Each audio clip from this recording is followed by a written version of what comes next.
Assalamualaikum warahmatullahi wabarakatuh. Salam, salam sejahtera untuk kita semua. Om Swastiastu, Namo Buddhaya, salam kebajikan. Apa kabar anak-anak? Senang sekali hari ini Pak Guru bisa berjumpa lagi dengan kalian dalam pelajaran Bahasa Indonesia kelas 7. Hari ini kita akan menelaah kebahasaan surat dinas. Apa kalian sudah siap untuk belajar? Mari kita mulai pelajaran kita. Kompetensi dasar kita pada kesempatan kali ini adalah menelaah unsur-unsur dan kebahasaan dari surat pribadi dan surat dinas yang dibaca dan didengar. Pembelajaran kita adalah melalui pembelajaran daring, siswa dapat menyunting. Jadi arti menyunting ini adalah bahasa Inggrisnya, bahasa komputer kita adalah mengedit. Yaitu yang pertama menemukan kesalahan dan kedua memperbaiki kesalahan tersebut. Jadi, Pak Guru ulang, tujuan pembelajaran kita adalah melalui pembelajaran daring, siswa dapat menyunting sebuah surat dinas dengan benar, jujur, mandiri, dan bertanggung jawab. Biasanya, kesalahan dalam penulisan surat dinas, yaitu struktur pertama adalah kepala surat. Kalian perhatikan contoh kepala surat ini. Ada Balai Pendidikan dan Pelatihan Keuangan Malang dengan CLN.B.Sempor No 28 Malang 65151 tel 0341776345. Nah, apakah kesalahan dari penulisan kepala surat ini? Perhatikan petunjuk ini. Alamat tidak boleh disingkat. Singkatan nama orang yang digunakan sebagai nama jalan diperbolehkan untuk kepala surat. Misalnya M.T. Haryono. Nah, kalau begitu, kalian bisa ketemukan apa kesalahan dari kepala surat itu? Ya, benar. Yang pertama, ada singkatan JLN. Itu merupakan kependekan dari jalan. Kemudian ada B. Nah, B ini akan menimbulkan persepsi yang bermacam-macam. Bisa bendungan, bisa buaya, dan bisa singkatan BB yang lain. Kemudian berikutnya adalah no. No titik pada kepala surat disebutkan alamat tidak boleh disingkat. Jadi penulisannya harus nomor. Ini ada lagi tel. Kalian tahu apa kepanjangannya? Benar, telepon. Ada juga nanti misalnya ada fax, yaitu yang merupakan kependekan dari faksimili. Semua harus ditulis panjang. Jadi, untuk kepala surat yang baik, contohnya adalah seperti yang di bawah ini. Jalan Bendungan, Sempor nomor 28, Malang 65151, telepon 0341776345. Kalian sudah paham untuk memperbaiki kesalahan kepala surat? Bagus. Kita lanjutkan kepada struktur yang kedua, yaitu nomor surat. Pada dasarnya, penomoran surat itu tidak ada peraturan yang baku. Ada contoh yang pertama ini, nomor 123, miring SMPNH, garis miring 5, miring 2020. Model yang seperti ini, 421, miring 29, garis miring 014, garis miring 2020, strip. Namun keduanya ini ada kesalahan. Kesalahannya apa? Perhatikan petunjuknya. Penulisan nomor surat tidak diikuti tanda baca. Apa kalian menemukan tanda baca? Ya, benar. Baca yang pertama ada titik, kedua, koma, dan strip. Jadi untuk penulisan nomor surat tidak perlu diakhiri tanda titik atau tanda baca yang lainnya. Sehingga penulisannya yang tepat adalah seperti yang di bawah. Ya, apa kalian sudah paham? Bagus, kita lanjutkan kepada struktur ketiga. Kebiasaan kesalahan penulisan yaitu tanggal surat. Macam-macam cara kita menuliskan tanggal surat seperti pada yang kalian lihat di layar. 4 Feb, 04, strip 02, strip 2020, dan seterusnya. Semua yang kalian lihat ini adalah keliru. Karena penggunaan tanda titik pada akhir penanggalan, pemakaian singkatan, penggunaan angka untuk bulan, dan penggunaan nama kota tidak diperkenankan. Ini khusus untuk surat dinas. Kalau surat pribadi, nama kota ini harus dicantumkan. Namun, untuk surat dinas tidak perlu mencantumkan nama kota. Dan tahu mengapa? Benar, karena nama kota sudah disebutkan pada kop surat. Jadi, penulisan yang benar untuk 6 penanggalan ini adalah saja 4 Februari 2020. Sudah, kalian paham ya? Bagus, kita lanjutkan kepada struktur yang keempat.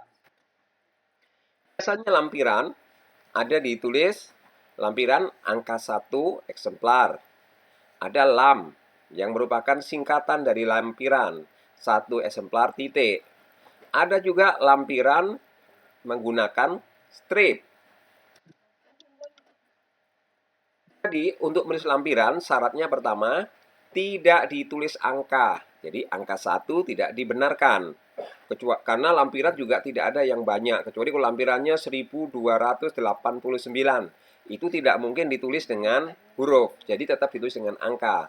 Namun, untuk lampiran yang jumlahnya kecil atau sedikit, itu tidak ditulis angka. Yang kedua, tidak diakhiri titik. Ya, sama halnya dengan tanggal. Jadi, lampiran tidak diakhiri tanda titik. Lampiran yang disingkat memerlukan titik. Jadi, kalau disingkat diberi tanda titik. Jika tidak ada sesuatu yang disertakan, kata lampiran tidak perlu dicantumkan. Jadi, yang benar adalah sebagai berikut. Maaf, ini yang keliru. Yaitu yang keliru adalah penulisan angka 1. Kalian temukan yang lain? Benar. Lam. Ini singkatan harus diberi tanda titik. Kemudian ada tanda titik di akhir penulisan lampiran. Berikutnya ada tanda strip. Sehingga penulisan yang tepat adalah lampiran 1 ditulis ya dengan menggunakan huruf 1 eksemplar. Lam ini diberi tanda yang menunjukkan bahwa ini adalah kependekan dari lampiran. Sedangkan yang tidak ada seperti ini, maka tidak perlu dituliskan lampiran. Ya, kalian sudah paham ya? Bagus. Kita lanjutkan kepada struktur kelima perihal surat. Hal permohonan penceramah titik. Ada permohonan penceramah seperti itu. Kemudian yang keempat, undangan untuk menghadiri Rakernas tanggal 31 Maret 2020. Apa kekeliruan penulisan ini? Hal tidak perlu menggunakan titik. Huruf kapital hanya untuk awal kalimat. Dan penulisannya ditulis singkat saja dan jelas. Jadi, kekeliruan pertama yaitu penggunaan tanda titik. Kemudian huruf kapital di belakang, kecuali kalau ini nama tempat atau nama orang, maka tetap menggunakan huruf kapital. Yang ketiga, tidak menggunakan huruf kapital semua, cukup di awal kalimat saja. Yang keempat, ini hanya terlalu panjang. Bagaimana menulis yang singkat dan jelas? Perhatikan perbaikan sebagai berikut. Permohonan penceramah pada kalimat kedua ini tidak menggunakan huruf kapital. Kemudian untuk undangan yang keempat ini yang panjang, ini cukup ditulis hal undangan begitu saja. Berikutnya keenam, penulisan alamat surat. Ini sering terjadi kesalahan kita lakukan. Bahkan sering ada surat-surat dari lembaga yang memberitahukan atau mengirim surat kepada kita, penulisan alamat surat ini masih ada yang keliru. Yang pertama contohnya, kepada yang terhormat Ibu Kepala SMP Nurul Huda Yapis dan seterusnya. Yang terhormat Bapak Direktur Jenderal Pajak dan seterusnya. Catatan, penulisan alamat tidak diawali dengan kata kepada. Sebab kata itu memiliki fungsi sebagai penghubung. Jadi kepada itu kata penghubung yang menyatakan arah. Jadi nanti kalau selesai menulis surat juga tidak perlu ditulis dari. Ya, karena dari itu juga kata penghubung intrakalimat. Sapaan Bapak, Ibu, atau Saudara di depan nama, jabatan, dan gelar tidak diperlukan. Sapaan hanya dipergunakan untuk mengiringi nama orang yang tidak diawali gelar. Jadi ingat, sapaan Ibu, Bapak, Saudara hanya untuk nama yang tidak diawali gelar. Contoh, ini. Kepada tidak diperlukan, jadi langsung yang terhormat. Ibu, karena ini jabatan, maka tidak perlu menggunakan kata sapaan. Bapak, Ibu, Saudara, itu tidak diperlukan. Berikutnya, Bapak Direktur. Ya, Direktur juga jabatan, sehingga tidak memerlukan kata sapaan. Contoh yang tepat adalah sebagai berikut. Yang terhormat Kepala SMP Nurul Huda Yapis. Yang terhormat Bapak Abdullah SPDI. Kalau misalnya nama Abdullah ini depan ada kata haji, maka tidak perlu juga menggunakan kata nak ada gelar di depannya. Ini untuk penulisan alamat surat. Kemudian paragraf pembuka, ini juga sering kita temukan kesalahan-kesalahan. Contohnya, merujuk perihal pada pokok surat di atas. Ini sering sekali kita temui pada surat dinas. Atau yang kedua, menjawab surat saudara. Perbaikannya adalah sebagai berikut. Sesuai dengan surat saudara nomor tentang. Sehingga benar ini adalah untuk surat balasan. Sehingga orang yang menerima surat ini langsung merujuk kepada surat yang pernah dia kirimkan. Untuk yang kedua, menjawab surat saudara, pesan agak kasar.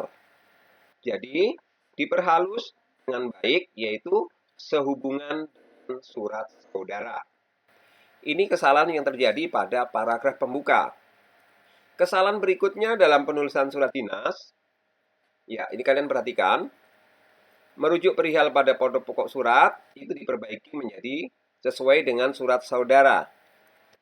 Kemudian menjawab surat saudara nomor, diperbaiki menjadi sehubungan dengan surat saudara nomor. Oke, baik. Kalian udah paham ya? Sekarang kesalahan penulisan berikutnya, yaitu pada paragraf penutup. Biasanya kita sering menemukan tulisan seperti ini. Atas perhatiannya, diucapkan terima kasih. Demikian atas bantuan saudara, kami ucapkan terima kasih. Demikian harap maklum, dan atas perhatian dan kerjasamanya, diucapkan terima kasih. Dan yang keempat ini biasa kalau kita menulis surat izin sakit. Ya, biasanya orang tua kita menulis surat izin kalian karena sakit, karena izin dan lain-lain. Biasanya ada tulisan harap maklum adanya. Apa yang keliru dari kalimat-kalimat ini? Perhatikan yang pertama.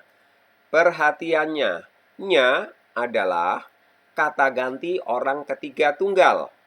Sementara kita menulis surat kepada orang kedua. Orang kedua itu Anda, kamu. Namun, tidak boleh kita menuliskan atas perhatian kamu. Ya, itu tidak sopan. Kesalahan berikutnya adalah atas bantuan. Bantuan mempunyai konotasi yang berbeda dengan dimaksud dalam surat. Bantuan bisa seperti bantuan sembako dan lain-lain. Ini juga perlu diperbaiki. Kemudian harap maklum. Ya, ini penggunaan kata yang kurang tepat. Yang di bawah harap maklum adanya. Ini penulisannya kurang tepat. Perbaikannya seperti apa? Nah, atas perhatian saudara, atas perhatian bapak, atas perhatian ibu, itu yang tepat. Kemudian bantuan bisa diganti menggunakan kata atas kesediaan saudara. Kemudian harap maklum bisa kita ganti seperti contoh pada kalimat ketiga, atas perhatian dan kerjasama Bapak, kami ucapkan terima kasih. Yang keempat, mudah-mudahan jawaban kami bermanfaat bagi saudara. Nah, ini adalah contoh menyunting kalimat pada paragraf penutup. Berikutnya, penutup surat. Kita sering menemukan penutup surat, yaitu nama jabatan dan yang tanda tangan ditulis seperti ini.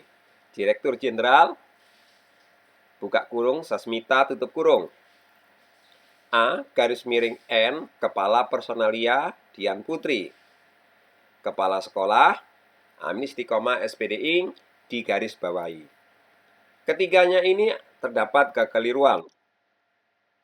Penulisan nama pejabat penandatangan surat ditulis dengan huruf kapital pada setiap awal kata, tanpa ada tanda lainnya, baik berupa garis bawah maupun tanda kurung. Nah, kalian bisa menemukan kekeliruan dari 3 contoh ini? Ya, yang pertama, penggunaan tanda kurung. Ini tidak diperlukan. Kemudian ada A garis miring N. Kalian tahu apa maksudnya? Iya, atas nama. Atas nama. Jadi mewakili karena kepala personalnya tidak ada. Mungkin sekretarisnya yang menandatangani surat atau wakil kepala personalia, maka harus menuliskan atas nama. Namun penulisan singkatan A garis miring N ini tidak benar. Kemudian kesalahan berikutnya, penulisan nama menggunakan huruf kapital semua. Di sini sudah dijelaskan huruf kapital hanya pada setiap awal kata. Kemudian berikutnya adalah garis bawah. Jadi tidak perlu menggunakan garis bawah. Sehingga perbaikannya adalah sebagai berikut. Jadi untuk atas nama penulisannya A.N. Ya, kalian paham ya? Bagus. Sekarang tugas untuk kalian, suntinglah surat dinas di bawah ini. Jadi langkah pertama, temukan kesalahan penulisan, mulai dari kepala surat atau kop surat, hingga paragraf penutup. Dari PT Persada Mulia hingga nama Dwi Susanto. Kalian temukan kesalahannya, kalian perbaiki, dan silakan difoto pekerjaan kalian, dikumpulkan melalui WA, atau melalui email. Kalian paham? Bagus. Demikian pelajaran kita kali ini. Pak Guru berharap kalian tetap semangat belajar. Sampai jumpa di sekolah. Wassalamualaikum warahmatullahi wabarakatuh. Salam, salam sejahtera untuk kita semua. Om Santi Santi Santi. Namo Buddhaya. Salam kebajikan. Wani Ambe.